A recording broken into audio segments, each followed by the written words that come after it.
ఆంధ్రప్రదేశ్ రాష్ట్ర రాజకీయాల్లో తెలుగుదేశం పార్టీ ఆవిర్భావం నుంచి నాటి నుంచి నేటి వరకు చూసుకుంటే పశ్చిమ గోదావరి జిల్లాలో ఉండి నియోజకవర్గం, భీమవరం నియోజకవర్గం, పాలకొల్లు నియోజకవర్గం, ఈ 3 నియోజకవర్గాలు కూడా తెలుగుదేశం పార్టీకి కంచు కోట్లా నిలబడ్డాయి. అభ్యర్థులు ఎవరైనా సరే పార్టీ గెలుపు కోసమే, పార్టీ కోసం కష్టపడేవాళ్ళు చాలామంది ఉన్నారు. అటువంటి నాయకుల్లో ఒకరైన తెలుగుదేశం పార్టీ సీనియర్ నాయకులు, భీమవరం నియోజకవర్గం, ఉండి నియోజకవర్గాన్ని తెలుగుదేశం పార్టీ గెలుపుకి, పార్టీ ఆవిర్భావం నుంచి నేటి వరకు తన కృషి తాను చేస్తూ ఉన్నటువంటి పాలకుడేరు గ్రామానికి చెందినటువంటి తెలుగుదేశం పార్టీ సీనియర్ నాయకులు, పశ్చిమ డెల్టా వాటర్ డిస్ట్రిబ్యూట్ కమిటీ చైర్మన్గా ఉన్నటువంటి కునాజారి మురళీకృష్ణరావు గారితో ఈరోజు జర్నలిస్ట్ ముఖాం కార్యక్రమం. నమస్తే అండి మురళీకృష్ణరావు గారు. నమస్కారం. మురళీకృష్ణరావు గారు, తెలుగుదేశం పార్టీ ఆవిర్భావం నుంచి ఒకే పార్టీలో ఉంటూ ఆ పార్టీ అభ్యర్థులు అప్పుడు భీమవరంలో ఉన్నప్పుడు కానీ, ఈ మీ పాలకొడేరు మండలం ఇటు ఉండి నియోజకవర్గంలో ఉన్నప్పుడు కానీ పార్టీ అభ్యర్థుల కోసం వెనుకుండి ఎదురుగా రాకుండా ఏ పార్టీ పదవి ఆశించకుండా పార్టీ అభ్యర్థులు గెలిపించడానికి ఎంతో కృషి చేశారు మీరు. అసలు పార్టీలు మారకుండా, అంటే ఈ నేటి సమాజం ఎలా ఉందంటే దాచుకోవడానికి రాజకీయాలకు వస్తున్నారు. దానికి భిన్నంగా మీరు పార్టీ మారకుండా ఒకే పార్టీలో ఉండడానికి గల కారణం ఏంటి? కారకులు ఎవరు అంటారు? నేను కుమారరాజు మురళీకృష్ణరాజు. నేను రైతు కుటుంబంలో పుట్టి తెలుగుదేశం పార్టీ 83లో తెలుగుదేశం పార్టీ ఆవిర్భావం నుంచి కూడా తెలుగుదేశం పార్టీ సిద్ధాంతాన్ని బట్టి ఆ పార్టీలో ఇలా ఎవరు ఎమ్మెల్యే అని కాదు, ఆ పార్టీకి కష్టపడి చేసి ఆ పార్టీ అన్నంటే ఉండి ఆ పార్టీకి చేయాలని చేస్తున్నాను. తర్వాత చంద్రబాబు నాయుడు గారు నాయకత్వం చూసాను, పనితీరుని బట్టి ఆ పార్టీలోనే కొనసాగుతున్నాను. ఆయన ఎవరిని ఎమ్మెల్యేగా టికెట్ డిసైడ్ చేసినా ఆ పార్టీకి అతనికే మేము చేసి ఆ పార్టీని నెగ్గించడం నా ధ్యేయంగా పెట్టుకున్నాం. మురళీకృష్ణరావు గారు, అంటే 40 సంవత్సరాల పాటు మీరు ఒకే పార్టీలో ఉంటూ ఒకే పార్టీ ఇదిగా చేస్తూ, అంటే మీ సొంత రూపాయలు కూడా పార్టీ కార్యక్రమాలకి ఇంటికి కూడా ఖర్చు చేస్తూ ఇచ్చేస్తున్నారు. మీకు ఇంటి దగ్గర నుంచి, అంటే మీ మిస్సెస్ గారి దగ్గర నుంచి కానీ, మీ పిల్లల దగ్గర నుంచి కానీ వ్యతిరేకత ఏమి ఎదురవ్వలేదంటారా? అసలు ఎలాగ ఇవన్నీ కూడా ముందుకు సాగారు? నేను తెలుగుదేశం పార్టీలో ఎప్పుడు కూడా నాకు వచ్చిన ఏదో వ్యవసాయంలో వచ్చిన ఇన్కమ్ను బట్టి అది 25% నేను సేవా కార్యక్రమాలు చేయాలని దాంట్లో దృఢంగా నిశ్చయించుకున్నాను. దాని వెనకాల నేను అవన్నీ కూడా పనులన్నీ చేసుకుని ఎదరికి వెళ్తున్నాను. నా కుటుంబంలో ఎప్పుడు కూడా నా భార్య కానీ పిల్లలు కానీ ఎవరు కూడా నన్ను దేనికి ఏం చేశారు ఏంటని ఎప్పుడు ప్రశ్నించలేదు. వాళ్ళు కూడా నాకు తోడ్పాటుగా వెనకంటే ఉన్నారు. మురళి గారు, పాలకొడేరు మండలం, ఈ పాలకొడేరు మండలం పేరు చెప్పగానే పార్టీ, అంటే తెలుగుదేశం పార్టీ ఒక 50 సంవత్సరాల నుంచి 40 సంవత్సరాల నుంచి తెలుగుదేశం పార్టీ ఆవిర్భావం నుంచి నాటి నుంచి నేటి వరకు కూడా ఇది ఏ నియోజకవర్గంలో ఉన్నా, అంటే 2009కి ముందేమో ఇది భీమవరం నియోజకవర్గంలో ఉంది, తర్వాత ఉండి నియోజకవర్గానికి వెళ్ళింది. అంటే ఉండి నియోజకవర్గం భీమవరం నియోజకవర్గానికి కాసేపు పక్కన పెడితే నియోజకవర్గం ఏదైనా సరే ఈ పాలకొడేరు మండలం నుంచి, అంటే భీమవరంలో ఉన్నప్పుడు ఇటు ఉండిలో ఉన్నప్పుడు కూడా తెలుగుదేశం పార్టీకి అత్యధిక మెజార్టీ వస్తుంది, అది ఏ ఎన్నికలైనా సరే. అసలు దీనికి కారణం ఏంటంటారు? ఈ పాలకొడేరు మండలంలో ఉన్న విశేషం ఏంటంటారు? పాలకొడేరు మండలం అందరం కూడా తెలుగుదేశం పార్టీ కార్యకర్తలు అందరూ కుటుంబ సభ్యుల కింద నుండి ఎవరికైతే సరే అందరూ మాట మీద ఉండి చేసుకుని వెళ్ళి తెలుగుదేశం పార్టీకి నిలబడ్డ ఏ ఎమ్మెల్యేకైనా సరే పాలకొడేరు మండలం కొంచుకోట్లా పనిచేసి ఆయన్ని నెగ్గించి ఎదరికి విజయం సాధిస్తాం. మురళి గారు, 2014లో ఆంధ్ర రాష్ట్రం విడిపోయిన సమయంలో తెలుగుదేశం పార్టీ నుంచి అత్యధిక స్థానాలు విజయం సాధించారు. ఆ రోజు మన రాష్ట్రం అంతా కూడా పూర్తిగా అప్పుల్లో ఉంది. అప్పుల్లో ఉన్నప్పుడు చంద్రబాబు నాయుడు గారు ముఖ్యమంత్రి పదవి చేపట్టి అటు అమరావతిని ఇటు పోలవరం 2 అభివృద్ధి చేస్తూ సంక్షేమ పథకాలు కూడా ఇచ్చారు. అయినప్పటికీ కూడా 2019లో తెలుగుదేశం పార్టీ ఘోర పరాజయం పాలైంది. దానికి కారణం ఏంటంటారు? కారకులు ఏమంటారు? రాజశేఖర రెడ్డి గారు సీఎంగా చేసినప్పుడు కొన్ని మంచి పనులు చేశారు. అది చేసిన వల్ల ఆ తర్వాత తెలుగుదేశం పార్టీ అధికారంలోకి వచ్చిన తర్వాత మళ్ళీ జగన్మోహన్ రెడ్డి నాకు ఒక ఛాన్స్ ఇవ్వండి అని చెప్పి పాదయాత్రలోనన్నీ తిరిగి రాష్ట్రం అంతా తిరిగిన కారణంగా రాజశేఖర రెడ్డికి మళ్ళీ మంచి పనులు ఎన్నో కానీ జగన్మోహన్ రెడ్డి చేస్తారేమో అని చెప్పి అందరూ ఒక ఛాన్స్ అని చెప్పి అతనికి అవకాశం ఇచ్చారు. మురళి గారు 2019 ఎన్నికల్లో అఖండ విజయం సాధించినటువంటి వైఎస్ఆర్సీపీ ప్రభుత్వం జగన్మోహన్ రెడ్డి గారిని ముఖ్యమంత్రిగా చేశారు. ఆయన నవరత్నాల పేరుతోటి వాలంటీర్ వ్యవస్థ, సచివాలయ వ్యవస్థ ద్వారా అనేక సంక్షేమ పథకాలను ప్రవేశపెట్టి లబ్ధిదారులకు నేరుగా అందించారు. అయినప్పటికీ మొన్న జరిగిన ఎన్నికల్లో ఆయన ఘోర పరాజయం పాలయ్యాడు. అసలు దీనికి కారణం ఏంటంటారు? కారకులు ఎవరంటారు? జగన్మోహన్ రెడ్డి గారు గవర్నమెంట్లో పథకాలు ఇచ్చుకుంటూ పోయి సైమల్టేనియస్గా ఎవరికి ఉద్యోగాలు లేకుండా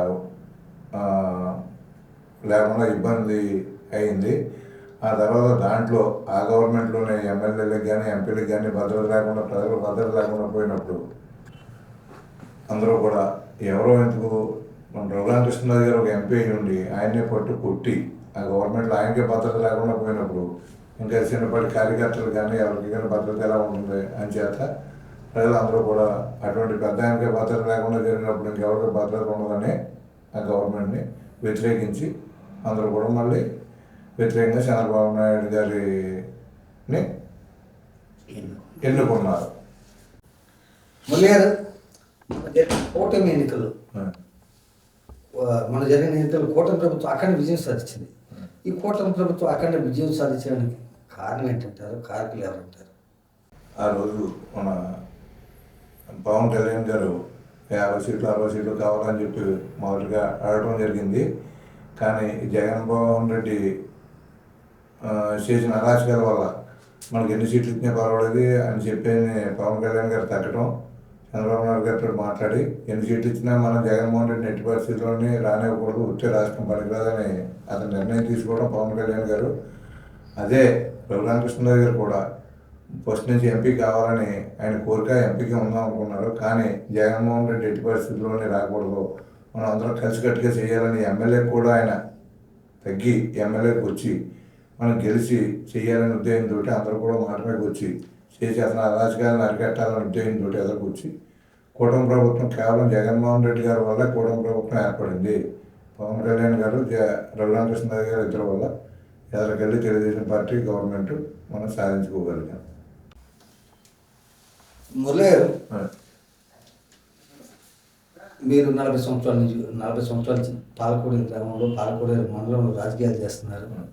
అదేవిధంగా మీ శ్రీమతి గారు కృష్ణకుమారి గారు గతంలో పాలకోడేరు మండల అధ్యక్షురాలిగా పనిచేశారు. ఎంపీపీగా ఆవిడ అధ్యక్షుడిగా పనిచేసినప్పుడు కానీ, లేకపోతే మీరు రిక్రూట్ చేసినప్పుడు కానీ పాలకోడేరు గ్రామంలో అవ్వచ్చు, లేకపోతే పాలకోడేరు మండలంలో అవ్వచ్చు, మీరు ఏ మేరకు అభివృద్ధి చేశారు అని అడిగితే మీరు ఏం చెప్తారు? అసలు మీరు చేసిన అభివృద్ధి ఏంటండి? పాలకోడేరుకి మేము చేసామని చెప్పండి. మీరు గత 35 సంవత్సరాల నుంచి కూడా ఎప్పుడు కూడా పార్టీకి సేవ చేస్తున్నాను తప్పితే ఏ పదవి కావాలని కోరుకోలేదు. 2014-19లో మా మిస్సెస్ కునాల వెంకటకృష్ణ కుమారి ఎంపీపీ వైస్ ప్రెసిడెంట్గా ఎన్నికయ్యి, ఎంపీటీసీకి ఎన్నికయ్యి ఎంపీపీ వైస్ ప్రెసిడెంట్గా ఇచ్చారు. వైస్ ప్రెసిడెంట్గా చేస్తూ మేము మండల సమాఖ్య బిల్డింగ్ డెవలప్మెంట్, అంటే మండల సమాఖ్య బిల్డింగ్ పైన కట్టడం, పునర్నిర్మాణించడం, పిహెచ్ హాస్పిటల్లో మోడరేషన్గా చేయటం, మండల సమాఖ్య డాక్టర్ బిల్డింగు 40 లక్షల రూపాయలతో డెవలప్మెంట్ చేసి కొత్త బిల్డింగ్ కట్టడం, ఆ తర్వాత హిందూ శ్మశాన వాటిగా, బీసీ శ్మశాన వాటిగా ఇవన్నీ కూడా పీడబ్ల్యూ మన డ్రైనేజీ సైట్లో మనం పూడ్చి డెవలప్మెంట్ చేసి బిల్డింగులు కట్టడం, మంచినీళ్ళ చెరువులు మంగయ్య గారి చెరువు మంచినీళ్ళ చెరువు తవ్వించి ఊళ్ళో నీళ్ళు లేని టైంలో దానివల్ల ఊరంతా కూడా నీరు అందిస్తున్నాం ఊరంతా కూడా. అలాగే సీసీ రోడ్లు నిర్మాణం కూడా 2 కోట్ల రూపాయలతో ఊళ్ళో సీసీ రోడ్లు నిర్మాణం చేశాం. ఐఎస్ఎల్స్ అన్నీ కూడా 450 మంది 450 ఏసెల్స్ పాలకుడేరులో కట్టించడం జరిగింది. 2010 నుంచి కూడా నేను పాలకుడేరు డివిజన్ అధ్యక్షుడిగా చేస్తూ వీరవాసం డిస్ట్రిబ్యూటరీ కమిటీ చైర్మన్గా కూడా చేశాను. అన్నులకి కూడా వాటర్ ఇబ్బంది లేకుండా మురుగు వెళ్ళడానికి ఇబ్బంది లేకుండా కాలువ తవ్వించి అవన్నీ ఎప్పుడు కూడా పర్ఫెక్ట్గా చేసి రైతులకు ఇబ్బంది లేకుండా కార్యక్రమాలన్నీ కూడా ఎప్పుడు పూర్తి చేశాను. మురళీకృష్ణ గారు, మీ ఉండి ఎమ్మెల్యే రఘురామకృష్ణ గారు అంటే ఎమ్మెల్యేగా గెలిపిన తర్వాత సుమారు 6 నెలల కాలం పట్టింది. ఇప్పటికీ ఆయన ఈ 6 నెలల కాలంలో ఉండి నియోజకవర్గంలో ఆయన చేసిన అభివృద్ధి ఏంటంటే మీరు ఏం చెబుతారు? గత ప్రభుత్వం ఏమి చేయని ఏ పనులు చేయలేదు.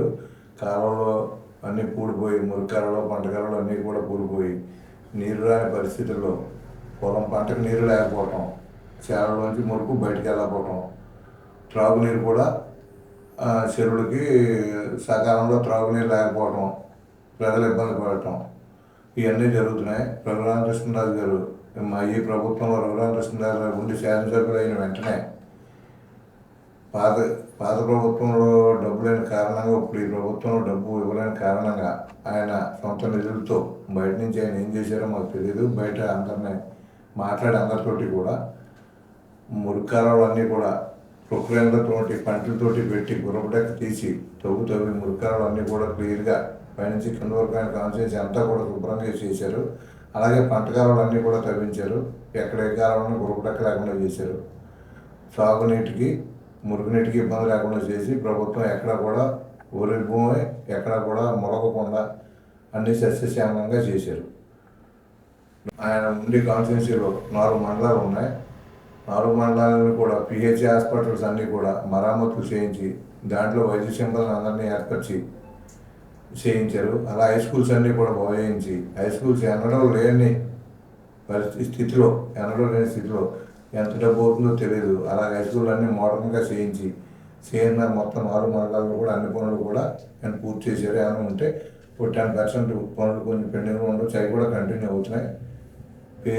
హై స్కూల్స్ కూడా మొత్తం అన్నీ కూడా అలాగే హాస్టల్స్ కూడా అన్ని హాస్టల్స్లోనే టేబుల్స్ ఇవ్వటం, అది డైనింగ్ టేబుల్స్ చేయించడం ఇవ్వటం, హాస్పిటల్స్ అన్ని రిపేర్లు చేయించడం అన్నీ కూడా చాలా చక్కగా ఎప్పుడూ లేని విధంగా చాలా బాగా మా కాన్స్టిట్యున్సీ డెవలప్మెంట్ చేశారు వెంకటేశ్వర గారు.